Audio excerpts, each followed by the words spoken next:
dan kita perbaiki semua hal-hal yang sudah kita tidak selama ini terjadi. Tidak boleh ada republik di dalam republik.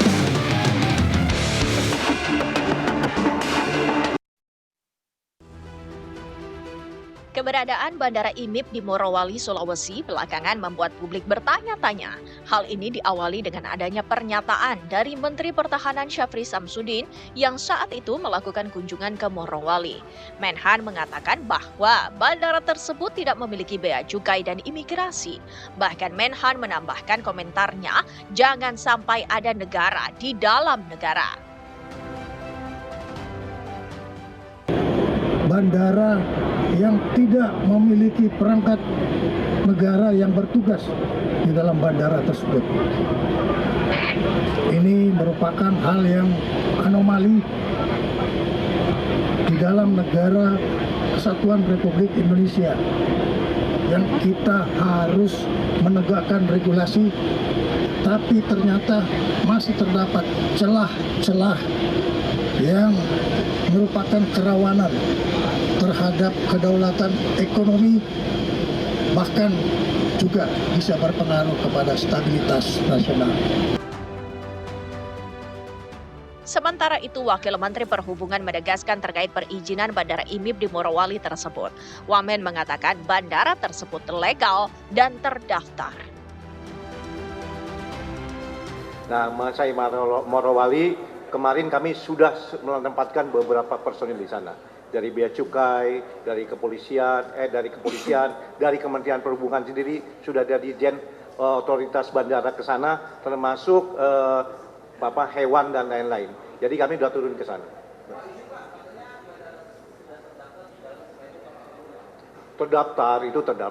Itu terdaftar, nggak mungkin bandara itu tidak terdaftar.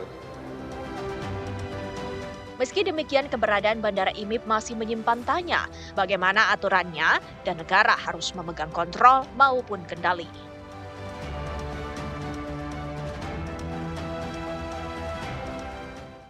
Ya, pemirsa, Menteri Pertahanan Syafri Samsudin menyoroti kondisi di Bandara Khusus IMIP yang tanpa adanya perangkat negara. Ini juga yang menjadi pertanyaan dari publik. Apakah memang aturannya seperti itu ataukah memang diwajibkan adanya petugas dari Bea Cukai maupun dari imigrasi? Kami akan membahasnya, pemirsa, bersama sejumlah narasumber yang saat ini sudah tergabung bersama kami. Di sebelah saya sudah ada Marsma TNI Purnawirawan R. Agung Sasongko Jati yang merupakan pakar strategi keamanan udara. Selamat malam, Mas Agung. Terima kasih sudah hadir bersama kami di Apa Kabar Indonesia Malam.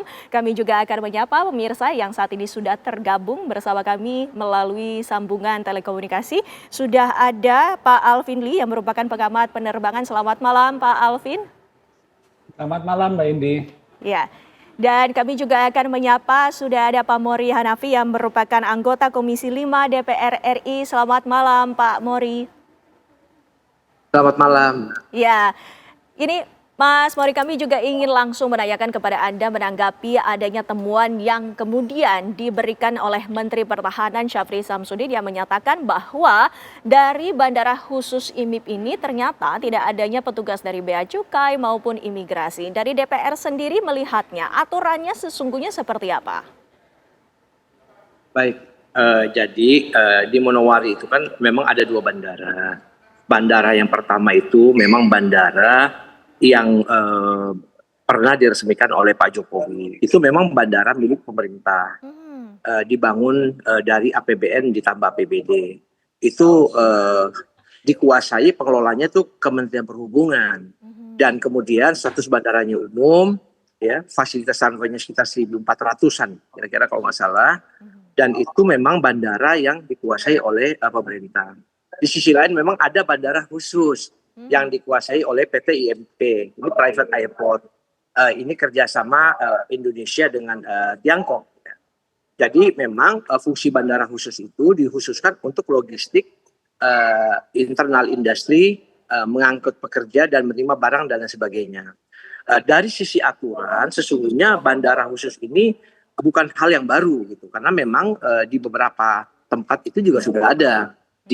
Misalnya di Freeport, di PT Vale, di Adoro, di Pupuk Kaltim, di beberapa perkebunan sawit di Kalimantan, di Bandara Kediri juga yang tadinya dipakai untuk PT Gudang Garam gitu. Artinya kalau dari sisi aturan, bandara khusus ini diperbolehkan ya, tentunya dengan perizinan-perizinan yang dikeluarkan oleh Kementerian Perhubungan. Nah, sekarang kalau dari sisi regulasinya, saya pikir bandara khusus yang ada di Kabupaten Morowali ini kelihatannya tidak masalah, kan? Yang menjadi kontroversi, ya, ini kan memang karena ada pernyataan dari Pak Menhan yang menyatakan ada negara dalam negara.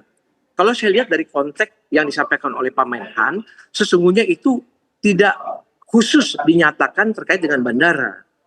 Kalau saya lihat dari situ ya. Jadi misalnya dikatakan tidak ada imigrasi atau tidak ada custom. Kalau bandara khusus ini memang ini bandara domestik. Ya, dia tidak diperkenankan untuk penerbangan internasional. Jadi sekali lagi kami melihat kalau ini memang untuk domestik, bandara-bandara khusus ini dari sisi regulasi tidak menjadi persoalan. Ini mungkin sementara. Iya. Tapi yang kami ingin tegaskan kembali, Mas Mori, yang kita ketahui bahwa dari Menhan sendiri juga baru saja pulang dari tugas kenegaraannya dari Jepang. Yang kita ketahui bersama bahwa beliau sempat mendarat di bandara tersebut dari luar negeri. Ini artinya memang terbuka untuk penerbangan internasional juga di bandara tersebut. Sementara ini bandara itu hanya melayani memang kebutuhan daripada PT yang ada. Ya. Dia tidak melayani untuk umum. Jadi bandara IMIP ini hanya melayani charter flight. Ya, saya lihat ada Lion, ada Airjet yang masuk dan Transnusa dan sebagainya. Jadi memang dia memang bandaranya khusus, ya. Perangkat-perangkatnya juga bukan orang dari Angkasa Pura atau dari Kementerian Perhubungan, tapi orang-orang yang sebelumnya sudah dilatih, itu sudah terlatih tuh, dan mereka punya license ya, untuk misalnya security efficientnya, mereka yang ada di situ tuh sesungguhnya orang-orang yang memang sudah dilatih, jadi nggak sembarangan gitu. Jadi kalau saya lihat konteks apa yang disampaikan oleh Pak Menhan, sesungguhnya itu tidak melulu persoalan di bandara. Jadi bilang negara ada dalam negara gitu, karena memang nggak mudah regulasi bandara itu susah ya. Dia ada regulasi-regulasi, ada flight plan, ada aviasi di situ, ada Airnav juga yang selalu mengawasi ruang udara kita gitu. Yeah. Jadi saya agak udah beberapa hari ini coba saya cek ya, kita tidak menemukan adanya kejanggalan dari bandara khusus yang ada di Morowali ini. Sekali lagi kami menekankan bahwa ini bukan bandara internasional, tapi ini hanya untuk penerbangan domestik. Baik. Kepentingan domestik. Ya. Pak Alvin, kami juga ingin menanyakan kepada Anda dengan adanya bandara khusus IMIP. Apakah dari bandara khusus ini tidak diwajibkan untuk adanya petugas dari baik itu Bea Cukai maupun dari imigrasi, Pak Alvin? Baik. Bandara umum maupun bandara khusus yang melayani penerbangan langsung ke luar negeri atau dari luar negeri itu wajib untuk memberikan pelayanan imigrasi, bea cukai dan karantina. Dan itu ada dalam peraturan Menteri Perhubungan, berbagai peraturan Menteri Perhubungan dan keputusan Menteri Perhubungan tentang perubahan status pelayanan dari bandara domestik ke bandara internasional. Itu ada selalu dicantumkan, saya mengutip pada Peraturan Menteri Perhubungan nomor 39 tahun 2019, yaitu pengusulan perubahan bandara domestik menjadi bandara internasional harus disertai dengan satu persetujuan dari Menteri yang membidangi pertahanan dan keamanan. Dua, surat rekomendasi dari Menteri yang membidangi urusan kepabeanan, yaitu Bea Cukai, Menteri Keuangan, Keimigrasian, Menteri Hukum, dan Kekarantinaan. Ini Kementerian Kesehatan dan Kementerian Pertanian dalam rangka penempatan unit kerja dan personel. Jadi kalau tidak ada persetujuan dan rekomendasi dari menteri-menteri ini, tidak keluar itu izin. Jadi pasti kalau itu statusnya internasional, pasti sudah ada persetujuan dan rekomendasi serta sudah ada pengaturan untuk penempatan unit kerja dan personel itu di bandara-bandara internasional. Demikian, Mbak. Baik, Mas Agung sendiri, Anda melihatnya pernyataan dari Menteri Pertahanan ini tidak boleh ada negara di dalam negara, tidak boleh ada republik di dalam republik. Pengertiannya seperti apa menurut Anda?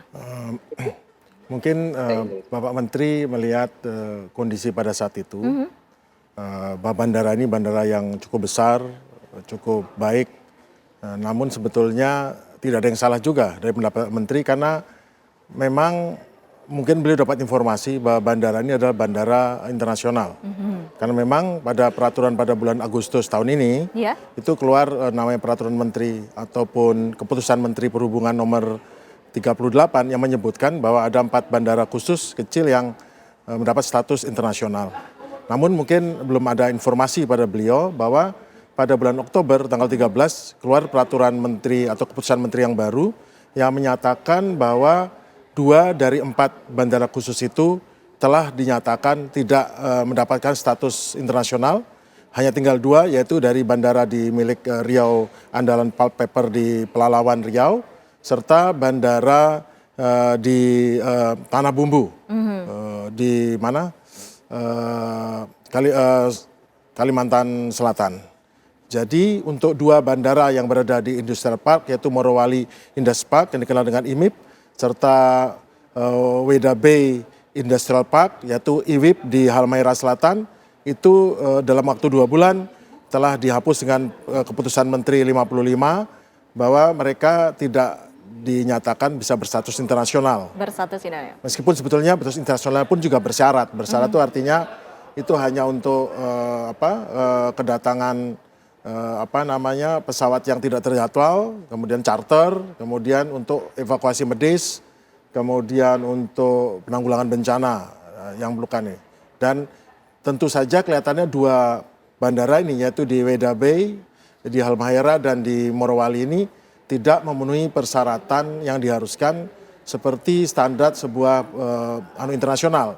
Mungkin fasilitas imigrasi, custom, bea cukai dan karantina tidak memadai, ditambah juga mungkin standar bandaranya sendiri yaitu mungkin pavement index-nya yaitu kekerasan daripada landasan ataupun juga fasilitas pendukung seperti pertolongan kecelakaan dan pemadam kebakaran tidak memadai dan juga yang penting utama adalah navigasi. Baik. Sistem navigasi modern seperti instrumen landing system belum memadai, akhirnya kita juga tidak bisa menyalahkan Kementerian Perhubungan karena mereka pada bulan Oktober sudah mencabut 2 itu, artinya kalau tidak ada fasilitas bea cukai dan imigrasi ya wajar.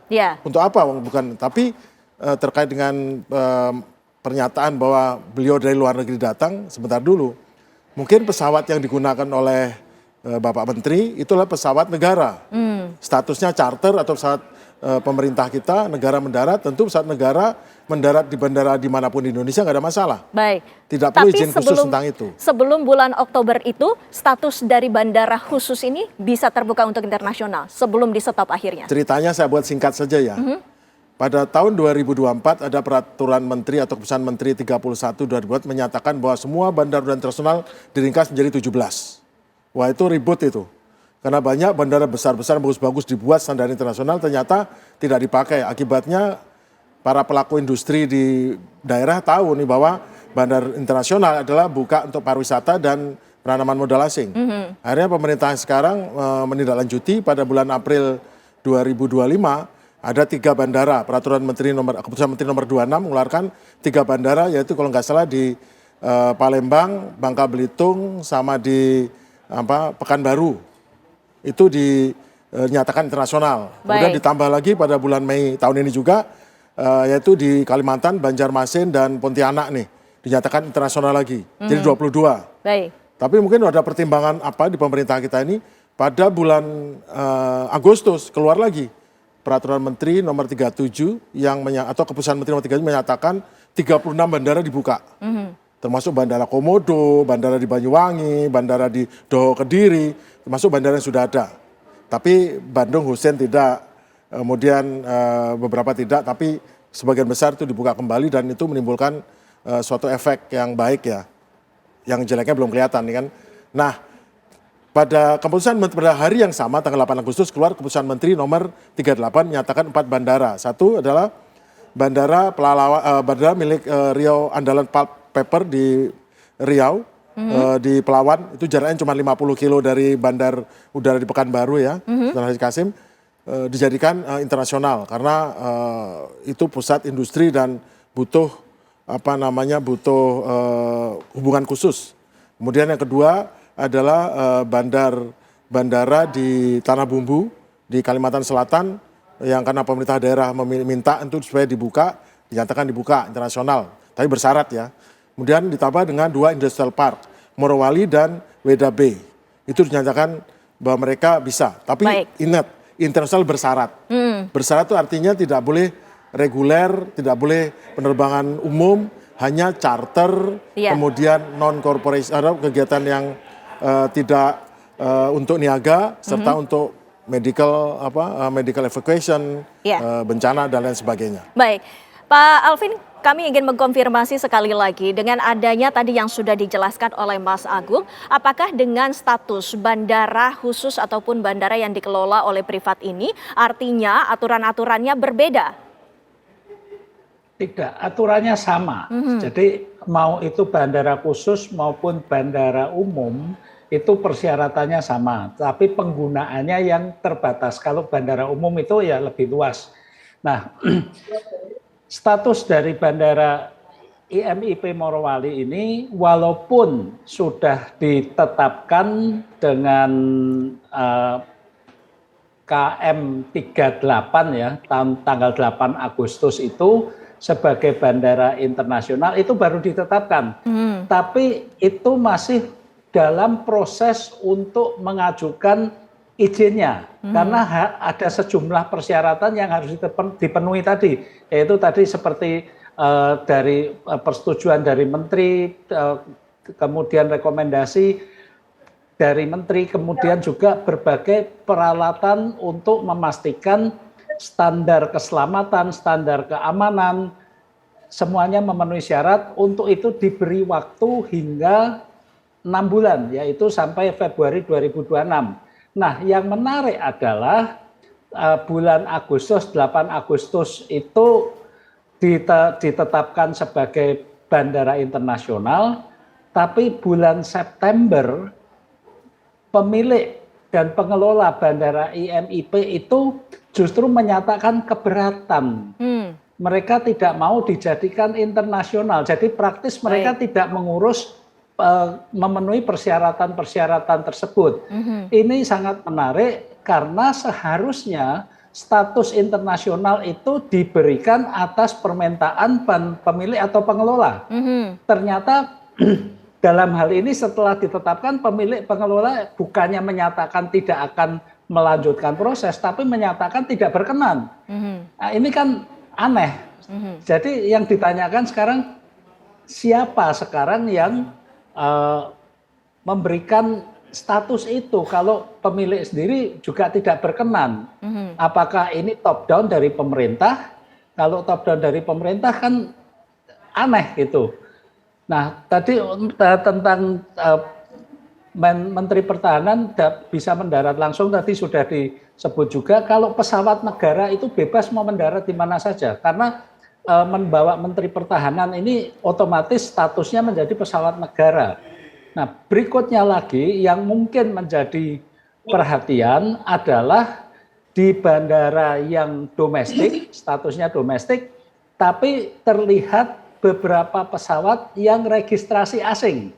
Saya tidak tahu apakah yang foto-foto yang ditampilkan itu di Bandara Morowali atau tidak, tapi kalau foto-foto yang ditampilkan itu benar dari Bandara IMIP Morowali, ada pesawat registrasi asing dengan prefix Bravo, itu berarti pesawat itu dari Cina, Hong Kong atau Taiwan, karena Bravo itu adalah kode negaranya. Ini menjadi masalah kita yang dulu kita ini membatasi pesawat asing, registrasi asing, keluar masuk Indonesia ini hanya point to point. Misalnya dari Hong Kong datang ke Manado, ya sudah keluarnya nanti dari Manado harus ke Hong Kong lagi. Tidak bisa kemudian terbang domestik. Nah, beberapa tahun terakhir ini diubah pesawat registrasi asing bisa juga terbang di dalam negeri sejauh tidak memungut bayaran. Sehingga ada pesawat-pesawat asing, registrasi asing di bandara-bandara domestik. Nah, ini yang saya juga pertanyakan, kenapa diberi keleluasaan pesawat registrasi asing untuk terbang di Indonesia? Baik. Masalahnya juga banyak tokoh-tokoh Indonesia yang punya pesawat, perusahaannya atau dirinya punya pesawat, registrasinya asing tapi digunakannya di Indonesia. Nah, ini kan aneh. Saran saya adalah kembalikan seperti dulu saja, batasi pergerakan pesawat-pesawat registrasi asing itu hanya point to point, masuk Indonesia keluar lagi, atau kalaupun boleh terbang di Indonesia, hanya di bandara-bandara internasional, tidak bisa masuk ke bandara domestik. Demikian, Mbak. Iya, Mas Mori, berdasarkan data yang Anda miliki sebagai anggota dari DPR ini, apakah ini memang benar adanya pesawat dengan registrasi asing yang kemudian bisa masuk dan mendarat di bandara domestik? Kami akan konfirmasi sekali lagi usai jeda, pemirsa. Apa kabar Indonesia Malam masih akan kembali sesaat lagi. Perbaiki semua hal-hal yang sudah kita lihat selama ini terjadi. Tidak boleh ada republik di dalam republik.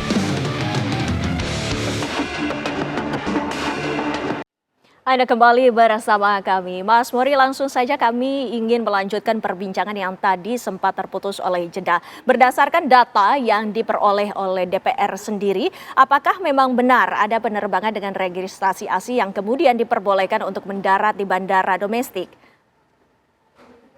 Kami sampai saat ini belum mendapatkan data itu karena kami baru akan rapat dengan Kementerian Perhubungan tanggal 2 Desember.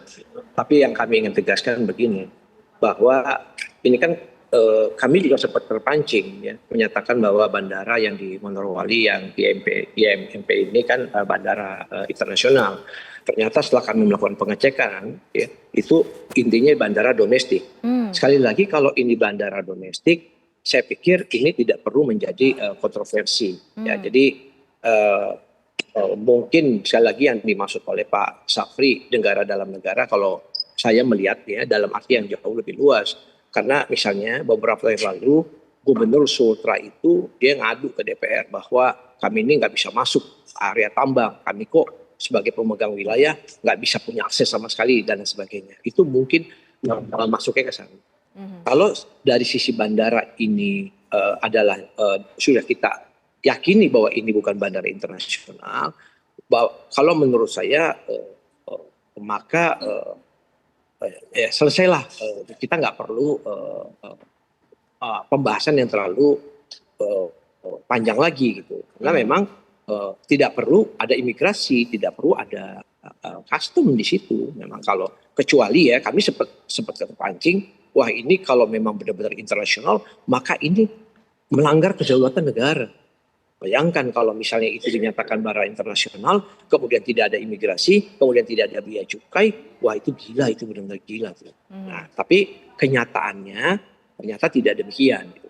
Jadi kan kita sama-sama tahu bahwa penerbangan itu ternyata memang dari domestik. Flight plan-nya itu kita sudah cek rata-rata dari Jakarta, kemudian juga dari Surabaya atau dari Denpasar gitu. Nah terkait dengan penerbangan yang tadi disampaikan oleh Abang Evan Lee, kami terus terang belum punya data terkait dengan itu. Mungkin nanti dalam pertemuan atau rapat dengar pendapat dengan Menteri. Baik. Mas Agung, pernyataan dari Menhan Syafri juga sangat jelas dengan adanya Bandara IMIP tanpa adanya pengawasan ataupun aparat, yaitu petugas dari Bea Cukai maupun dari imigrasi. Ini merupakan anomali kedaulatan. Pengertian dari anomali menurut Anda, apakah sepakat dengan pernyataan Menhan tersebut?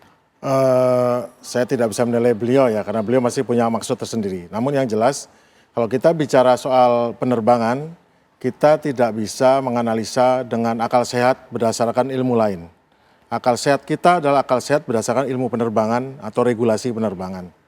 Jadi di dalam pengaturan ke bandara. Jadi pengaturan bandara udara internasional dengan persyaratan bandara seperti panjang landasan sesuai, kekuatan landasan sesuai, kemudian runway and safety area sesuai, kemudian perlengkapan kebakaran, pemadam kebakaran dan keselamatan sesuai, itu adalah persyaratan keselamatan. Masuk ke naik kedaulatan, ada mulailah dengan custom, imigrasi dan dan karantina. Kedaulatan kita dalam mengatur status orang. Tapi lebih dalam lagi mengenai kedaulatan yang dimaksud tentu itu mengacu pada peraturan lain yang dalam Undang-Undang Penerbangan sudah dicakup dengan namanya pembuatan flight approval, dan juga ada juga disebutkan mengenai diplomatic clearance, dan yang paling penting ada namanya security clearance yang disebutkan di dalam peraturan pemerintah nomor 4 tahun 2018 nggak salah ya, yang mengacu turunan dari pasal 9 Undang-Undang Penerbangan tahun 2001 yang menyebutkan bahwa mengenai pengamanan wilayah udara. Nah, pengamanan itu mengenai pertahanan dan kedaulatan.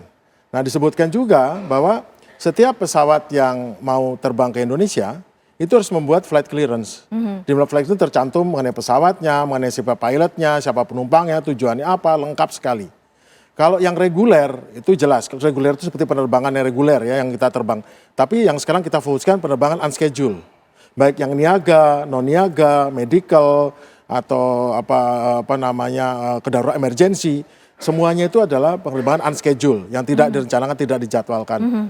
Nah, penerbangan unscheduled itu keharusan memiliki security clearance, yang mana bagi pesawat negara asing, pesawat sipil asing, kemudian yang terjadwal, tidak terjadwal, dan juga bagi pesawat sipil Indonesia yang tidak terjadwal itu diharuskan mengurus security clearance ke Kementerian Pertahanan. Tentu saja mereka harus punya flight approval dulu dari Kementerian Perhubungan, baru dapat Kementerian Pertahanan. Dan khusus untuk yang pesawat domestik atau pesawat dalam negeri yang terbang baik menggunakan registrasi luar yang sedang dapat izin untuk terbang di Indonesia dioperasikan oleh yang memiliki OC Indonesia, Operating Certificate Indonesia, menggunakan pesawat registrasi luar disewa ataupun registrasi PEPA Papa Kilo kita, itu harus mengurus security clearance. Nah, security clearance ini apa? Adalah untuk memberikan keyakinan bahwa kegiatan penerbangannya, apakah mengenai krunya, mengenai tujuannya, semua terawasi yang baik mulai dari dia take off sampai landing, dan selama penerbangan tidak ada satupun penerbangan di Indonesia yang tidak ditangkap oleh radar sipil dan radar militer yang sepenuhnya nanti akan disaring oleh Kohanudnas, Komando Pertahanan Nasional, yang akan menentukan pesawat ini. Mereka tahu ini pesawat negara asing lewat, ini pesawat terjadwal, pesawat asing tidak terjadwal, pesawat Indonesia sendiri tidak terjadwal, yang terjadwal semua tersaring, sehingga praktis sebetulnya penerbangan dari bandara di Morowali, WDB, Pelalawan, tidak ada satupun yang tidak dari segi perizinan flight approval, flight plan, dari security clearance, pasti sudah berjalan. Kalau tidak, itu sudah masalah. Baik di darat dia akan bermasalah, di udara lebih bermasalah lagi, karena kita akan sergap dia, kita nyatakan black flight. Jadi sekali lagi, mengenai kedaulatan itu sudah, sekarang kita punya undang-undang baru, namanya undang-undang mengenai pengelolaan ruang udara. Undang-undang pengelolaan ruang udara ini mencakup semuanya, yang mana tidak tertampung dalam undang-undang penerbangan, khususnya mengenai kedaulatan sudah dibuat secara komprehensif dan menyatakan bahwa ruang udara itu adalah ruang ekonomi dan ruang kedaulatan. Baik. Jadi undang-undang pengelolaan ruang udara menyebutkan bahwa flight approval adalah pintu untuk menjaga kedaulatan kita di bidang di bidang peraturan dan keselamatan. Security clearance adalah kedaulatan kita di bidang pengamanan ruang udara. Jadi saya bisa tegaskan bahwa undang-undang penerbangan ditambah dengan undang-undang pengelolaan ruang udara serta didukung dengan PP 4 mengenai pengelolaan udara nasional betul-betul menjadikan bahwa kita sekarang pintu ekonomi kedirgantaran kita terbuka lebar, tetapi pagar kedaulatan tetap terjaga dengan baik. Pagar kedaulatan itu yang tetap terjaga dengan baik. Baik Pak Alvin, Dengan adanya kondisi di Bandara Morowali ini, kita ketahui bersama bahwa letaknya ini dekat dengan kawasan industrial, yang artinya bandara ini tujuannya adalah untuk logistik maupun juga untuk mobilisasi dari penumpang ataupun pekerja asing. Apakah dengan demikian diperlukan pula petugas baik itu dari Bea Cukai maupun imigrasi, Pak Alvin? Baik, Mbak. Jadi kalau status bandaranya itu adalah bandara domestik, itu tidak diperlukan adanya petugas bea cukai, petugas imigrasi dan karantina di bandara tersebut. Walaupun saya yakin di Morowali itu pasti juga ada kantor imigrasi, ada kantor bea cukai, ada kantor karantina. Jadi untuk bandara domestik tidak diperlukan adanya pelayanan imigrasi, bea cukai dan karantina, karena untuk pesawat yang akan masuk di bandara tersebut atau bandara tersebut juga akan berangkat, pesawat akan berangkat dari bandara tersebut, tujuannya hanya untuk di dalam negeri. Dan untuk kita, mobilitas kita di dalam negeri kan juga kemana-mana kita juga tidak perlu bawa paspor, kita juga tidak diperiksa bea cukai kan, karena ini pergerakan domestik. Demikian. Baik, Mas Mori, Anda melihatnya sendiri apakah dari DPR diperlukan adanya kajian ulang terkait dengan adanya kontrak dari kementerian maupun dengan PT IMIM sendiri ditahan? Mungkin kita akan membahasnya usai jeda pariwara berikut ini. Kami masih akan kembali pemirsa sesaat lagi.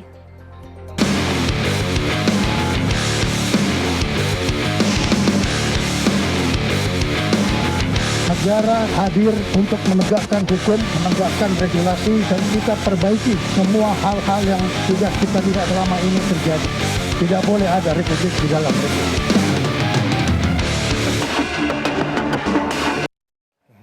Ada masih bersama kami di Apa Kabar Indonesia Malam, Pak Alvin. Dengan adanya tadi yang Anda sampaikan dan juga pernyataan secara jelas bahwa dari bandara domestik khususnya di Bandara Morowali ini tidak diperlukan ya baik itu petugas dari cukai imigrasi dan lain sebagainya ataupun karantina. Tapi kami ingin mengkonfirmasi sekali lagi dengan tidak adanya petugas aparat negara tersebut, bukankah itu adalah membatasi kontrol ataupun pengawasan dari negara? Saya Mbak ya.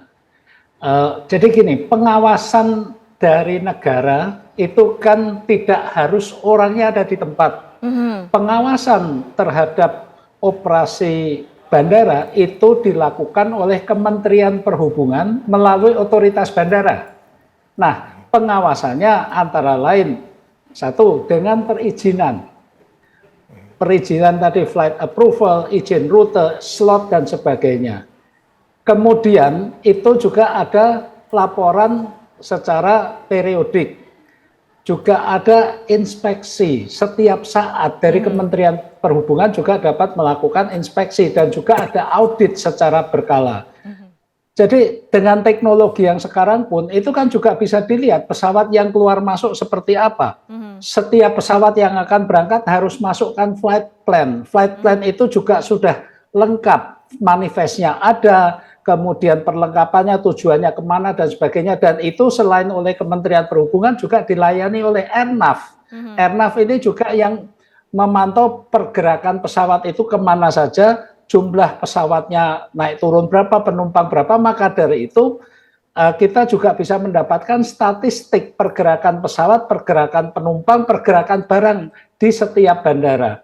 Itu adalah bentuk pengawasan yang tidak harus selalu orangnya ada di sana. Baik. Demikian, Mbak. Baik, Mas Agung sendiri mungkin Anda memiliki solusi ataupun sedikit masukan kepada pemerintah agar pemerintah ini bisa berkomitmen untuk terbuka untuk investasi ataupun industrial, tapi sekaligus juga mengedepankan keamanan dari negara. Oke, pertama, kita tahu bahwa bandara itu dimiliki oleh BUMN ya, oleh Injourney, oleh Angkasa Pura, dan juga dimiliki pemerintah daerah, dan juga dimiliki oleh swasta, private. Namun kita juga tahu bahwa semua bandara ini akan dikelola oleh otoritas bandara masing-masing yang semuanya petugasnya tersertifikasi dengan baik di Ditjen Perhubungan Udara. Yang setiap tahun bandara ini diverifikasi, diperiksa, dicek, termasuk personilnya, termasuk mengenai kondisi bandaranya, aerodromnya, apakah mereka masih valid dan segala macam, dan semua harus cek kesehatan, cek ujian ulang untuk sertifikasi dan semuanya. Jadi itu adalah cara yang terbaik untuk memastikan bahwa bandara berjalan dengan normal dan sesuai dengan aturan. Kedua adalah setiap bandara khususnya yang private atau di bawah BUMN sebaiknya juga menyediakan tempat ruang untuk detasemen angkatan udara. Kenapa? Karena sebagian daripada tugas di bandara itu kadang-kadang terkait dengan kedaulatan, terkait dengan pengelolaan ataupun terkait dengan pelayanan kepada pesawat negara atau pesawat pemerintah ataupun dukungan lain. Yang mana tidak bisa langsung dikerjakan oleh petugas dari otoritas bandara tersebut. Mungkin sebaiknya memang menyediakan tempat, ruang untuk detasemen angkatan udara yang bisa dengan segera membantu bila terjadi sesuatu untuk menggerakkan. Karena fungsi bandara sipil itu juga kadang-kadang harus difungsikan sebagai bandara negara, bandara militer juga untuk kegiatan macam-macam. Tidak hanya untuk perang ya, tapi untuk penanggulangan bencana, untuk emergensi dan sebagainya. Itu harus siap. Nah, banyak di bandara kita sekarang membangun bandara baru, tapi tidak seperti yang dahulu menyediakan tempat untuk TNI Angkatan Udara menempatkan satuannya, personilnya. Tapi saya juga mendengar bahwa Morowali sekarang menyediakan ada satu detasemen yang akan standby di sana untuk membantu mengawasi pengamanan bandara dan juga masalah kekhawatiran kita bahwa bandara itu menjadi teratasi lah. Kemudian yang selanjutnya adalah bahwa setiap penerbangan di seluruh Indonesia, khususnya yang terbang tidak terjadwal, sebaiknya menggunakan fasilitas security clearance yang betul. Karena dengan security clearance ini yang telah diadopsi dalam peraturan Menteri Pertahanan mengacu pada undang-undang kita dan undang-undang pengelolaan ruang udara juga bahwa setiap pesawat ini meskipun dia sipil, kalau selama dia terbang secara tidak terjadwal harus mengurusi security clearance yang akan meyakinkan bahwa pesawat ini tidak salah gunakan. Tidak disalahgunakan, kenapa? Karena banyak hal yang tidak bisa tembus lewat laut dan tembus darat dengan mudah lewat udara. Nah ini jangan sampai seperti beberapa daerah di Indonesia ada yang kesulitan untuk ngurus security clearance karena dengan alasan bahwa penerbangannya lebih lama daripada peraturan pemerintah. Nah itu tidak bisa lagi, itu semua Indonesia ruang udara itu milik negara, tidak bisa digunakan, bukan milik pemerintah daerah, bukan milik dari private company. Terima kasih. Itu aja. Baik, terima kasih Mas Agung, terima kasih juga Pak Alvin sudah bergabung dan berbincang-bincang bersama kami pada dialog malam hari ini. Sehat selalu Bapak-Bapak.